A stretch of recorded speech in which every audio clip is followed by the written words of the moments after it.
জি, আসসালামু আলাইকুম বন্ধুগণ, সবাই কেমন আছেন? আশা করি আল্লাহর রহমতে সবাই ভালো আছেন। আজকে ১লা মে বিশ্ব শ্রমিক দিবস। আমাদের মেহনতি সকল শ্রমিক ভাইদের জানাই আন্তরিক শুভেচ্ছা অভিনন্দন এবং এর সাথে আরো আন্তরিক শুভেচ্ছা অভিনন্দন জানাই যারা আমার মেহনতি শ্রমিক ভাইদের টাকা খেয়ে বড় বড় ব্যবসা প্রতিষ্ঠান করেছেন, বড় বড় লোক হয়েছেন। আহ, তাদেরকেও আন্তরিক শুভেচ্ছা, ভবিষ্যতের জন্য আরো খাইতে পারেন এবং সেই হকদারের সঠিক বিচার একমাত্র আখিরাতের জন্য তোলা থাকলো। তো শুরু করি। আজকে ভিডিওটা বানানোর মূল উদ্দেশ্য হচ্ছে আমরা গত ২-৩ বা ৩ দিন যে ভিডিওগুলো আপলোড করেছে সেই ভিডিওগুলোর কমেন্ট সেকশন ম্যাক্সিমাম যে প্রশ্ন নিয়ে ঘুরপাক খাচ্ছে সেই প্রশ্নটা নিয়ে এবং গতকালও ৪-৫ জন ফোন দিয়েছে যে টেম্পোরারি বিষয় জানার জন্য। তো শুরু করি। তো শুরু করার আগে বরাবরের মতন বলি, যারা আমার ইউটিউব চ্যানেলে নতুন তারা আমার চ্যানেলটাকে সাবস্ক্রাইব করে রাখবেন, আর যারা ইতিমধ্যে করছেন তাদেরকে অসংখ্য ধন্যবাদ। প্রথমত হচ্ছে আউটসাইড হাই প্রবাসী বিষয় নিয়ে কিন্তু রিসেন্টলি একটা আপডেট আসছে। এটা হয়তো অনেকে জানেন বা অনেকে জানেন না। যারা টাইপিং সেন্টারে আছেন বা যারা পিয়ার আছেন, যারা এগুলো নিয়ে কাজ করেন তারা হয়তো জানবেন। তো এটা সবার উদ্দেশ্যে বলতেছি।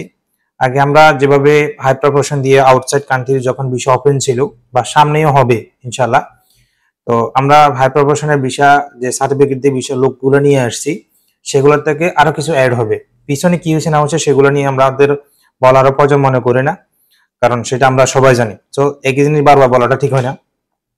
হাই প্রফেশনের ক্ষেত্রে কিছু জিনিস অ্যাড হয়েছে। এখন থেকে যাদের হাই প্রফেশনের সার্টিফিকেট অ্যাটেস্টেড করবেন বা অলরেডি করছেন, তাদেরকে বলি সাথে আপনাদের যে অরিজিনাল সার্টিফিকেটের সাথে যে মার্কশিট আছে সেই মার্কশিটটা কিন্তু অ্যাটেস্টেড করে নেবেন। এখন কিন্তু সিস্টেমে অলরেডি মার্কশিট কিন্তু দেখতেছেন, যাকে আমরা ট্রান্সক্রিপ্ট বলি, এটা অ্যাটেস্টেড করে রাখবেন। সাথে আউটসাইডের হাই প্রফেশন বিষয় টাইপ করার সময় এক্সট্রা 260 দিরহাম নিবে, যা আপনার আউটসাইডের সার্টিফিকেটটা ভেরিফিকেশন করার জন্য। এটা মনে রাখবেন, এটাই আপডেট হচ্ছে। আউটসাইডের হাই প্রফেশন বিষয় নিয়ে যদি কোনো লোক আনতে চাই, আমরা যখন অফার লেটার টাইপ করব 260 টাকা এক্সট্রা দিতে হবে এবং সাথে মার্কশিটও আপলোড করতে হবে। সো আপনার সার্টিফিকেটটা যদি অ্যাটেস্টেড থাকে, সাথে আপনার মার্কশিটও কিন্তু অ্যাটেস্টেড করে নেবেন। যারা অলরেডি করছেন তারা তো ভালো কাজ করছেন, যারা করে না তারা করে নেবেন। এটা গেল হাই প্রফেশনের ক্ষেত্রে আউটসাইডের একটা আপডেট। ২ নম্বর আপডেটটা হচ্ছে যে ইদানিং আরেকটা সময় সবচেয়ে বেশি দেখতেছি, বিশেষ করে এই ক্ষেত্রগুলো হচ্ছে ডুবের বিষয়ের ক্ষেত্রে, যে যারা বাইরে ভিসা লাগাইছেন বা এক জায়গার বিষয় অন্য জায়গায় কাজ করতেছেন, সেক্ষেত্রে আপনার আরবাবে বলতেছেন ক্যান্সেল দেওয়ার জন্য, ও ক্যান্সেল দিচ্ছে না, অনেকে কমপ্লেনের মাধ্যমে ক্যান্সেল করতেছে, নানা রকম জটিলতা। তবে এখানে একটা জিনিস মনে রাখবেন, এই ম্যাক্সিমাম এই কাজটা আমি গত ৩ থেকে ৪ দিনের ভিতরে ৩টা কাজ সেম একই প্রবলেমে পড়ছে, যে মালিককে ক্যান্সেল করে দিয়েছে ওয়ার্ক পারমিট অনেক আগে, কিন্তু সেই লোকটা জানে না। এখন ওয়ার্ক পারমিট ক্যান্সেল করলে আমরা জানি তো ওয়ার্ক পারমিট ক্যান্সেল করার পরে যত দ্রুত সময় ইমিগ্রেশন ক্যান্সেল করাটা ভালো, না হলে কিন্তু সমস্যা হয়। এখন সমস্যাটা কিন্তু দাঁড়াইছে, ওয়ার্ক পারমিট তার লেবার কার্ড ক্যান্সেল করে দিয়েছে অনেক আগে, কিন্তু লোকে জানে না। সেক্ষেত্রে সে যখন ইমিগ্রেশন ক্যান্সেল করতে গেছে তার সবগুলা আমরা রেসিডেন্সে পান যে ডেলি 50 দিরহাম আসতেছে, 50 দিরহাম, যে 50 দিরহাম কিন্তু বরাবর অ্যাড হচ্ছে, কিন্তু লোকে জানে না। সে জানে তার বিষয় অ্যাক্টিভ, তার কোনো সমস্যা নাই, কিন্তু মালিকে তার লেবার কার্ড ক্যান্সেল করে দিছে বা সে জানে না, বা কোনো এক সময় বলছে তাকে ক্যান্সেল করার জন্য, আজকে করবে কালকে করবে এভাবে বলে তাকে ক্যান্সেল করে দিছে। অলরেডি সিস্টেমে দেখা গেছে তার লেবার নাম্বার চেক ইন করে labour card under cancellation, under process, and immigration cancel করে সে 1 মাস 2 মাস অনেক ওভার হয়ে গেছে, তার সবগুলা ফাইন ইমিগ্রেশন যখন ক্যান্সেল করতে গেছে তখন তার ফাইনগুলো ভরতে হয়েছে। এই জিনিসটা আপনারা খেয়াল রাখবেন, চেক ইন করবেন যে লেবার কার্ড ক্যান্সেল করলে দ্রুত ইমিগ্রেশন ক্যান্সেল করবেন, আর না হয় এগুলো চেক ইন করে দেখবেন ক্যান্সেল হয়েছে কি হয় নাই। এই জন্য বলি আপনারা ফোন নাম্বারটা আপডেট রাখবেন। যদি ফোন নাম্বার আপডেট থাকে তাহলে লেবার কার্ডটা এত সহজে ক্যান্সেল হবে না। আপডেটেড করতে গেলে আপনার কাছে ওটিপিটা আসবে ক্যান্সেল করতে গেলে। এই গেল একটা, এই সমস্যাটা সবচেয়ে বেশি দেখা যাচ্ছে।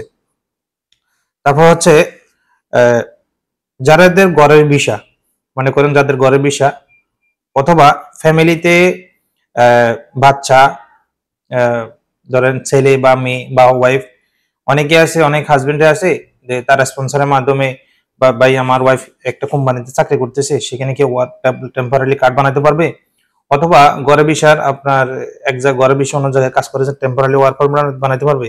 এটা নিয়ে কিন্তু অনেকে কমেন্ট সেকশনে করছে।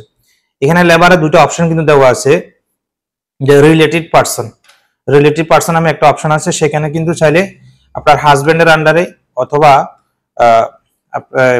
ছেলে বলে মেয়ে বলে অন্য কোথাও যদি কাজ করতে যায় সেক্ষেত্রে টেম্পোরারি কার্ড বানাতে পারবে। সেক্ষেত্রে আপনার স্পন্সর অর্থাৎ আপনার ফ্যামিলির হেডের কিন্তু পারমিশন লাগবে। সেম ক্ষেত্রে আপনার লোকাল যদি বা আপনার কপিল বা আপনার মালিক যদি আপনাকে পারমিশন দিয়ে থাকে লেবারের মতন করে, তাহলে আপনি কিন্তু টেম্পোরারি কার্ড বানাতে পারেন। পূর্বে কিন্তু এটা ছিল না, ছিলেও অনেকে এটা ইস্তেমাল করে নাই, এখন এটা মোটামুটি অনেকেই করতেছে। সো যাদের ঘরের বিষয় তারাও কিন্তু চাইলে লেবার কার্ড বানাইতে পারবে, কিন্তু তার লোকাল পারমিশনটা লাগবে। ফ্যামিলির বিষয়ের ক্ষেত্রেও সেম, যদি আপনার বাবা অথবা আপনার হাজবেন্ড যদি আপনাকে পারমিশন দেয়, বা বাবা যদি তার ছেলেকে বা মেয়েকে যদি পারমিশন দেয়, সেক্ষেত্রে টেম্পোরারি কার্ড বানাতে পারবে। তারপরে হচ্ছে পার্টনার ভিসা। পার্টনার ভিসার ক্ষেত্রে কি লেবার কার্ড বানাতে পারবেন না, কারণ পার্টনার ভিসা যদি আপনি ওনার বলতে গেলে আপনি হবেন, কপিল বলতে গেলেও আপনি হবেন, সবকিছু এভরিথিং আপনি। সো আপনি নিজে আপনার জন্য আপনি কার কাছ থেকে পারমিশন নেবেন? অনেকে বলে ভাই আমি তো পার্টনার ভিসা, আমার একটা এনওসি দেন। ভাই আপনি এনওসিটা কার কাছ থেকে নেবেন? আপনি নিজে তো ওনার, আপনি নিজে তো পার্টনার, আপনি নিজে তো পারমিশন নিজে কাজ করছেন, আপনি কার কাছ থেকে আবার পারমিশন নেবেন? সো পার্টনার ভিসা বা ইনভেস্টর ভিসা এদের জন্য লেবার কার্ড হবে না, ওগুলো মনে রাখবেন। পার্ট টাইম লেবার কার্ডের ক্ষেত্রে 6 মাসের বা 1 বছরের, এক্ষেত্রে অনেকে বলতে চাচ্ছে বা এটা রেনিউ করবো কিভাবে? এটা রেনিউর কোনো অপশন নাই।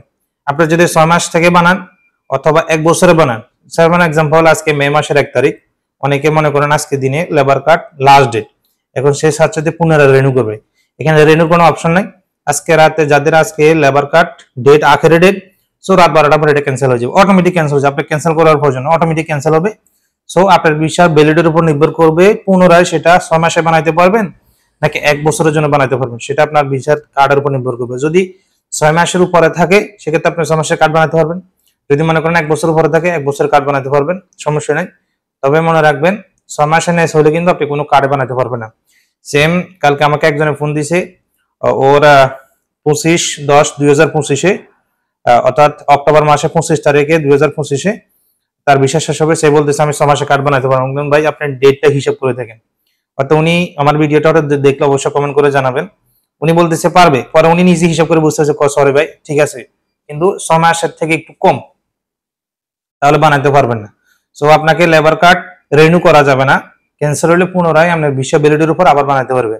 এখন অনেকে খরচের কথা জানতে চাচ্ছেন, 6 মাসের জন্য বানালে যে খরচ থাকবে 1 বছরের জন্য বানালে সেম খরচটা থাকবে, এখানে কিন্তু ফারাক নেই।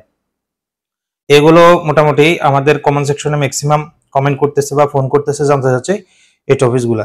তো এই জন্য এই টপিক্সের সাথে এক্সট্রা আমি দুটো অ্যাড করলাম। একটা হচ্ছে হাই প্রফেশনের ক্ষেত্রে আউটসাইডার হাই প্রফেশন বিষয় টাইপ করতে গেলে 260 দিরহাম এক্সট্রা দিতে হবে, সাথে আপনার সার্টিফিকেট অ্যাটাচড থাকতে হবে এবং মার্কশিট যেটা আমরা ট্রান্সক্রিপ্ট বলি সেটা থাকতে হবে।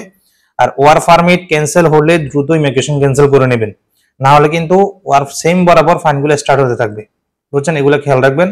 সো আপনাদের লেবার কার্ডগুলো চেক ইন করবেন কি ক্যান্সেল হয়েছে না হয় নাই এগুলোকে, আর অবশ্যই আইডিতে ফোন নাম্বারটা অ্যাক্টিভ রাখবেন, এটা খুবই গুরুত্বপূর্ণ। ধন্যবাদ সবাইকে, আসসালামু আলাইকুম।